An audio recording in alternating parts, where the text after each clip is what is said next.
Hey, hi guys. Nice to see you all again. Vanakkam, very good morning, Vandanam and Namaskar. Glad to see you all again. Proud to have another video with you. So, I hope you are all enjoying the videos of Vidhyalakshmi Matriculation High Secondary School YouTube videos. Hope we are doing well and we will do the same. Well, my first video was about travel vocabulary. I hope you all remember and I hope you all have seen. If not, kindly view it. My second video was about speaking English in different ways. Yes, I was showing a video which taught you or which helped you to speak English in different ways. And my today's video is again showing an image without any words. But of course, you have an image which shows a bubble speech with a lot of words in it. Yes, you are seeing a bubble speech with a lot of words in it. Why am I showing this? It has a connection.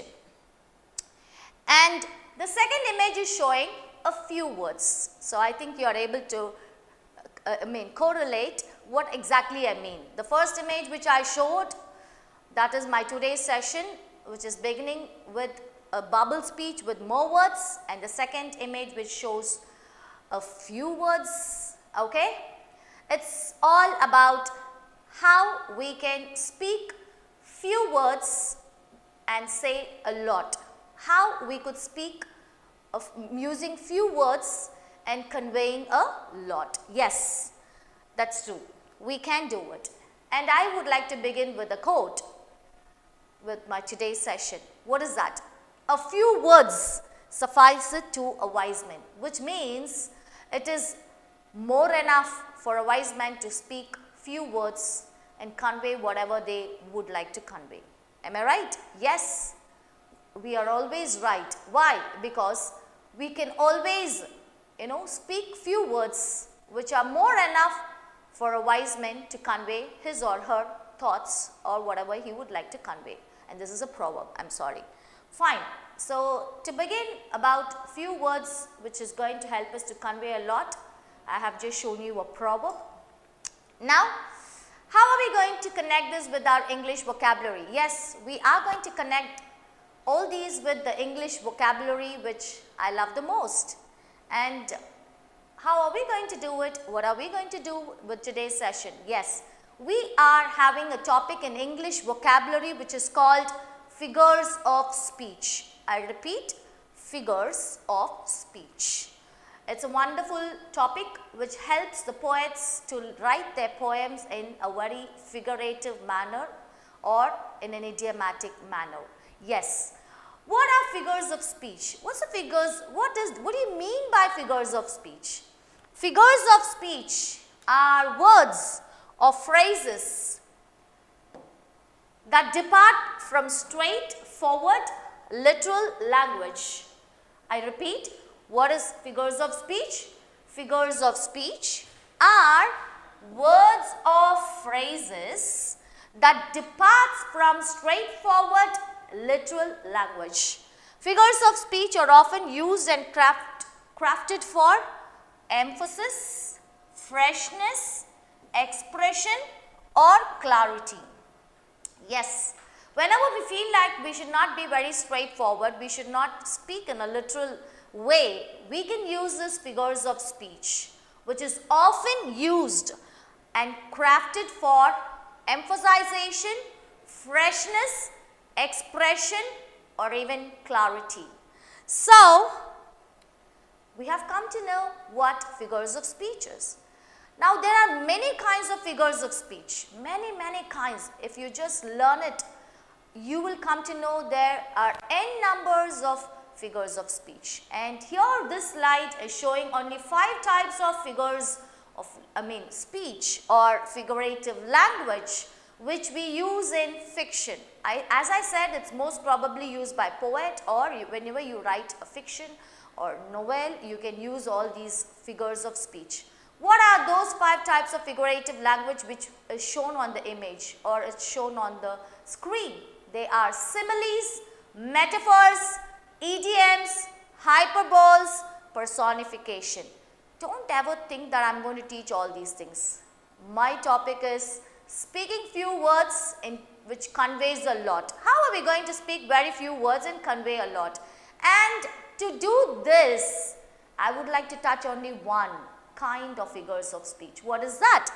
It's idioms. Yes, today I am going to talk about idioms, which is going to help us by speaking few words and conveying a lot. We are going to use only few words. We are going to speak few words and convey a lot. And how are we going to do with these idioms? And first of all, what is an idiom? That might be the first question, right? Yes, I am sure that might be the question. Yes, the question is, what is an idiom? An idiom is a phrase or group of words that has a specific idea that is different from its direct literal meaning. I hope you all understand. For example, whenever you have something to say, you have words which convey what you mean. But in idioms, the beauty of idiom is it will not tell or it will not convey things which are literally meant through these idioms. It's something different where you have an indirect, not a direct meaning which is from the word. I hope you all understand. Again, let me tell you what an idiom is. An idiom is a phrase or group of words that has a specific idea that is different from its direct literal meaning. So, this is the one which we need to highlight. Why? Because it's not going to be direct, it's not going to have the literal meaning. And why are we going to learn? Or why should we learn an idiom? Studying idiom is very important in learning conversational English. I repeat, studying idioms is very important. Why? Because it helps us to learn or to know how to have a conversational English. Hope you know now what an idiom is. Again, I would like to give a short recap. What is an idiom? An idiom is a phrase which people use in their everyday language. I am a person who loves to use the word everyday, means day-to-day conversation. Your language, English language, is something great where you can use these sort of idioms. Okay, why? Because it's a phrase which people use in everyday language. It means something completely different than what the actual words mean. That's the speciality of idiom. It means something completely different than the actual words what we use or what we mean. So, with this, let's know in detail how idioms are going to help us in our day-to-day conversation. In what ways? Let's see. It helps us to say many things with just a few words. Now you understand why I showed an image that is a bubble speech with lot of words and then a few words. Yes, because idioms are helping us to just speak using few words which are going to enrich our language. They are going to be nice to the listener and they are going to make the conversation less monotonous and more funny. Yes. When you speak idioms, your conversations are not going to be monotonous. It's going to be quite funny. It's going to be good to hear to the listeners, where you are going to use few words and convey a lot. Hope you will like it.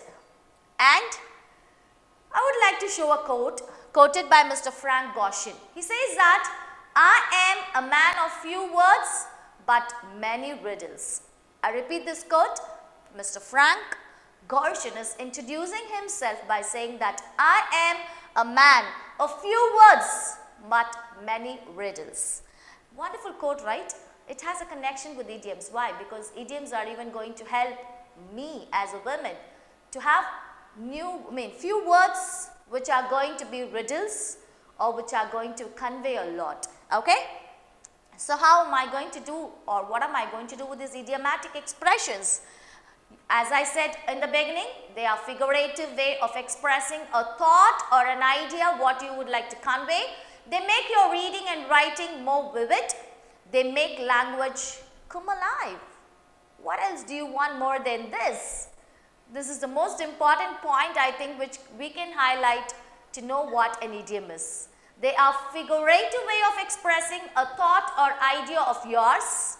They make your reading and writing more vivid, and they make your language come alive. Great, isn't it? Yes, it's cool and great. Here we have a slide which shows an image like all the cats and dogs are falling from the sky.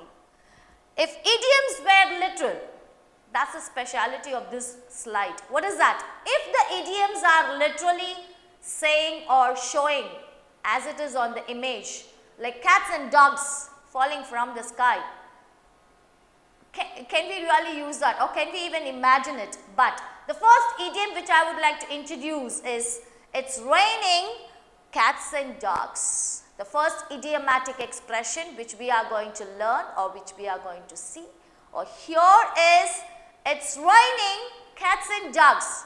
Just imagine if this is going to be literally taken as it is shown in the image. It's something funny, right? But still, this is the speciality of the idiom. It is actually an idiomatic expression which says it's raining cats and dogs as it shows in the image which is literally shown, but the meaning of that is not that, as I said, or as the idioms are. It's raining cats and dogs is an idiomatic expression which you can use in your day-to-day conversation. How? When? Yes, whenever you have rain which is heavy, pouring like anything, you can use this idiomatic expression that it's raining cat and dogs, which means you would like to say when it is raining heavily, whenever there is a heavy rain, you can use this idiom in your day-to-day conversation saying that, oh my God, today it's raining cat and dogs. It's cats and dogs. So the example sentence here is teaching us, or it's helping us to know how to use this in our day-to-day conversation. How is it? The weather was horrible on Saturday. It was raining cats and dogs all day. Wonderful, right? You're able to explain how it rains outside by using few words and conveying a lot. Isn't it? Fine. Let's see what the next idiom is. Here the image shows that if idioms were literal, this image is showing a hand holding the horse, isn't it? It's like something where it says the idiomatic expression is hold your horses. So what's the meaning? The literal meaning was shown on the image, but now the meaning of this is you can use this idiomatic expression hold your horses used for telling someone to wait before doing something. You might have a situation where you might ask your friend or your mama or your papa or someone of your, in your life saying that, hey, come on, let's wait for some time. Don't ever proceed this. Don't ever execute this. Let's keep this on hold. Let's be patient enough to wait for some time. So whenever you get a situation like that, you can use this idiomatic expression, hold your horses, which is telling or which is used for telling someone to wait before doing something. And the example sentence says that just hold your horses, Joe. Let's think about this for a moment. That's the example sentence. I hope you all know how to use this idiomatic expression, hold your horses, in your day-to-day conversation. Well, who's the next one? Oh man, there is a man who is just breaking the leg. Yes, this is the image which is shown. But what exactly it means? It's breaking a leg. You break a leg. What does it mean? As it is shown in the image, the literal image is that. The literal meaning of that was shown in the previous slide. But what do you mean by this idiomatic expression, break a leg? What do you mean by that? It means that it is used to wish someone good luck before someone performs something. What is that?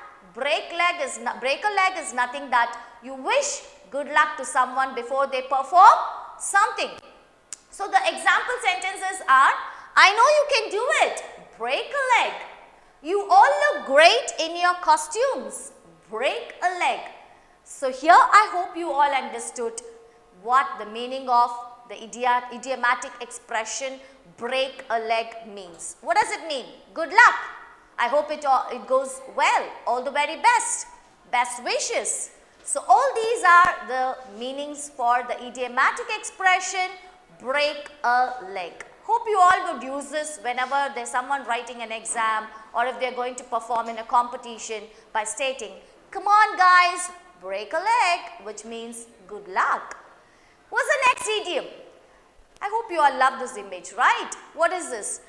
Get hitched. That's the idiomatic expression. That's the idiom. What is that? Get hitched, which means to get married. Whenever you have a situation where someone is going to get married, you can use this idiom. She's going to get hitched.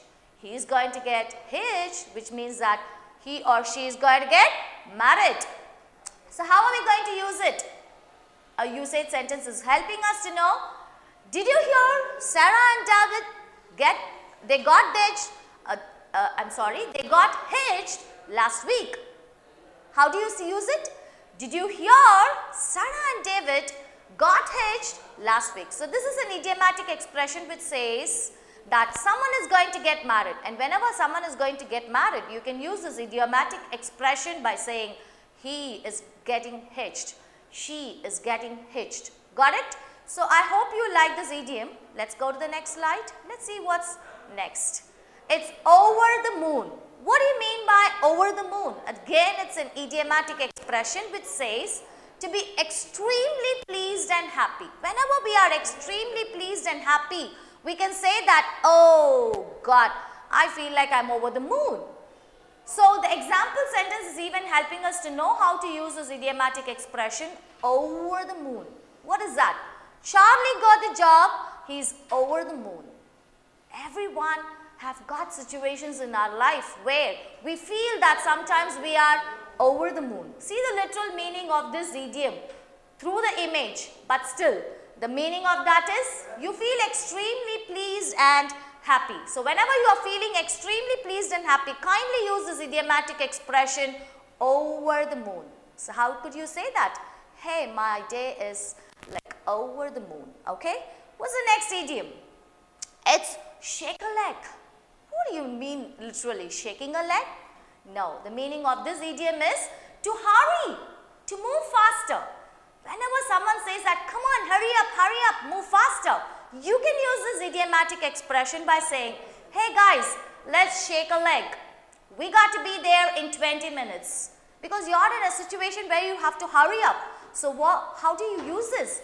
You use it whenever we say to someone or whenever we would like to say to ourselves that, hey, come on, let's shake a leg. We've got only few minutes in our hand. We are running short of time. So whenever you have such situations, kindly use this idiomatic expression, shake a leg. Fine. The next idiom is, it's not my cup of tea. This is something which I use a lot. This was my first idiom which I learnt in my life. I would like to share this happiest thing to you all. This is the first idiom which I learnt, and it was like, used by me. It's still used by me all the time. Why? Because that's the first thing what I learnt and I really loved it. What do you mean by this idiom? See the literal meaning as it's shown in the image. It's not my cup of tea. What do you mean by that? If something is not your cup of tea, it is not what you like or what you are not interested in. Okay? You are saying you are using this idiomatic expression in your life where you feel that if something is not your cup of tea, if you don't want something, you don't like something, or if you are not interested with something, you can say that, hey guys, please, it's not my cup of tea, just leave me. Okay? So how do you put it in a sentence? We have an example sentence here which says, thanks for inviting me, but ballet isn't really my cup of tea. So here, whenever you feel like you are not interested, you are not liking to do something, you can always use this idiomatic expression which are few words conveying a lot. What is that? It's not my cup of tea. Please, it's not my cup of tea. Isn't it? Wonderful idiom. Hope you all liked. And the next idiom is, I lost my train of thought. I lost my train of thought. What does it mean? What does this idiomatic expression mean? I forgot what I was going to say. This is something which happens most of the time in our life, isn't it? Yes, it happens. Why? Because sometimes we are lost. We are totally like absent, like we are totally lost with our thoughts. So at that point of time, you can use this idiomatic expression that I lost my train of thought. How could you use it in a sentence? You have an example sentence here which helps you to know how. Wait, you have made me lose my train of thought. Now what was I talking about? Oh yes, and then you go on. So how could you use that? When you are speaking to someone, you can say, hey guys, wait, you have made me lose my train of thought. Now, what was I talking about? And then you get recollected and you say, oh yes, and then you start blah, blah, blah, blah, blah, right? So you can use this whenever you are losing your thoughts, which means I lost my train of thought. It's an idiomatic expression, which means you forgot with what we were saying. What's the next idiomatic expression which we are going to learn? A snake in the grass. A snake in the grass. See the literal meaning of that. It is the image which is showing the literal meaning, but it is not the literal meaning as the idioms are meant to be. It's not going to give the literal meaning. It's going to have something else. Okay? And what is that? Someone who pretends to be your friend while secretly doing things to harm you. Everyone has got someone in their life like this. We will not be knowing that they are a snake in our grass. That is in our life, isn't it? And how could you use it in your day-to-day conversation? You have an example sentence. It's upsetting to learn that someone you once viewed as a good colleague is in fact a snake in the grass. Yes, everyone has got a snake in the grass. We've got someone or the other. Sometimes we ourselves are even like a snake in the grass. We ditch ourselves. We dig a pit for ourselves, right? So we cannot blame someone else, but still, everyone's life is something where we'll have a day where we'll never be able to digest, or we'll never be able to even know that is it my friend who had been a snake in the grass? That's how you think. So what is this idiomatic expression, a snake in the grass, mean? It means that there's someone who pretends to be your friend while secretly doing things to harm you. Hope you all use all these idiomatic expressions which are damn good, helping us to speak few words and convey a lot. Fine. What is this slide now? It shows that you have time for questions. Okay. Let's just check how good we have understood things through this video which I am conveying. What's the first question? Hold your horses. What does it mean? It is ride a horse, or stop your car, or be patient. Which one? I'm sure your answer is going to be this, because this is what we learned. This is what we learned, right? Well, what's the next? It's raining cats and dogs. Do you remember? That was the first slide which I showed. So what do you mean by that? Is it cats and dogs are falling from the sky? I don't think so. It's raining very hard? Never. There are a lot of pets. Which is the answer then? Yes. The second one is the option which is giving the right answer. What's that? It's raining very hard. Well, what's the next one? It is on cloud 9. What does it mean? Be very happy or excited, or being confused, or be on the 9th floor. Which is the right answer? Oh, I could hear someone saying that it's A. You're right. It's A. Whenever we are happy and excited, we can say that, hey, I'm on cloud 9. Okay? Fine. What's the next question? It is a piece of cake. I think I didn't touch this. Well, no problem.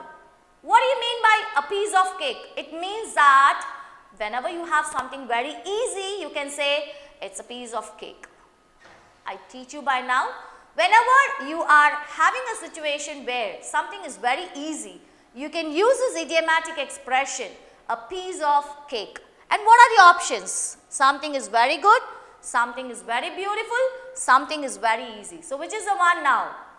Yes, you're right. This is the right answer. Why? Because you are really saying or using this when you really want to say that this is damn easy. So whenever you have situations where you feel that it's damn easy, you should use the idiomatic expression a piece of cake. Fine. So I hope you all enjoyed the idiomatic expressions, whatever I have taught you till now, so long. And what's the next one? The next one is saying, men of few words are the best men. It's a wonderful quote, right? It makes us to understand, or it has a connection with my thought with what I have shared today. Let us be a man or a woman of few words to convey a lot and be the best out of all. That is actually said by Mr. William Shakespeare. Mr. William Shakespeare is W-I-L-L-I-M-I-A-M William and S-H-A-K-E-S-P-E-A-R-E. Hope you all know this guy, my favorite person. I love this guy. Why? Because if you are learning English literature, I'm sure you will love him.